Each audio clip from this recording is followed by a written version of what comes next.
আসসালামু আলাইকুম, কি অবস্থা ভাইরা? আশা করি সবাই ভালো আছেন। সবাইকে স্বাগতম ফেরেন ব্লগে। আমাদের বাংলাদেশে বর্তমানে যে দুই ভাই আছে, নাহিদ ভাই আর আসিফ ভাই, দুইজন দুইটা মানে ক্যাটাগরির দায়িত্ব পালন করতেছে আর কি।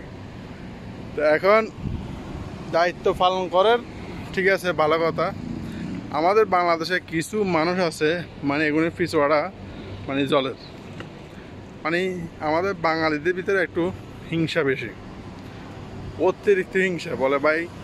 কারণ আমি বহুত ভিডিও দেখছি, মানে বহুত লোকে মানে বলতেছে যে আর কি, যে এরা মানে এই দায়িত্ব দুইটা পায়, মন্ত্রিত্ব পায়, এদের ভাব বাড়ে গেছে। আর সালার বেটা ভাব বাড়তে না, এত কষ্ট করে এরা দেশ স্বাধীন করছে। আসিফ ভাই, তারপর নাহিদ ভাই, আরও 60 জন আছে, 6 জন মোট, 6 জন না, যতজন মানুষ এই এই দেশ স্বাধীন করার সময় জান দিছে, ছাত্র, তারপর যে সাধারণ জনগণ বোধ আছে, এই যে এতগুলো মানুষ মারা গেছে, অবশ্য আমরা এদের প্রতি কৃতজ্ঞতা প্রকাশ করতে হবে। এদের কারণে আজকে আমাদের দেশটা স্বাধীন হয়েছে। সবচেয়ে বড় কথা হচ্ছে কি, আমাদের দেশে মানুষের ভিতরে হিংসাটা আছে সবচেয়ে বেশি, অতিরিক্ত। মানে হাতে উপরে গেলেও মানে হাতের ক্যামেরা নিচে টানিয়ে নামাই আনবো, এই চিন্তা ভাবনা। আমি মনে করি এদেরকে মানে এমপি মন্ত্রীরা যেরকম সুযোগ সুবিধা পায়, ওনাদেরকে ওই সুযোগ সুবিধা দেওয়ার দরকার। কারণ কি, এরা অনেক মার খেয়েছে। যেমন নাহিদ ভাই তো মনে করেন মানে মারতে মারতে রানের এক সাইড মানে কি লাল করে ফেলছে, বেচারা এত মার খেয়েছে। তারপর মারতে আসলে আমাদের বাংলাদেশের যারা এই সরকার যেটা ভাগি গেছে আর কি, এটার বিপক্ষে যারা কথা বলছে সবাই বেচার কম মার খেয়েছে বাংলাদেশে।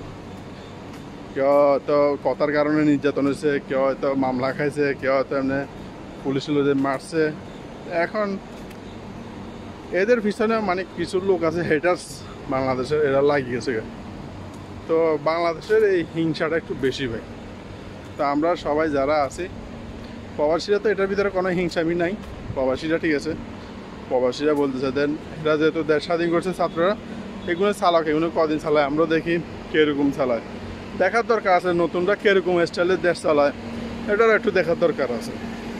খালি হুরানা, খালি আওয়ামী লীগ বিএনপি এগুলো আসলে দেখতে দেখতে মানুষের মানে এ হয়ে গেছে গা, বিরক্ত হয়ে গেছে গা।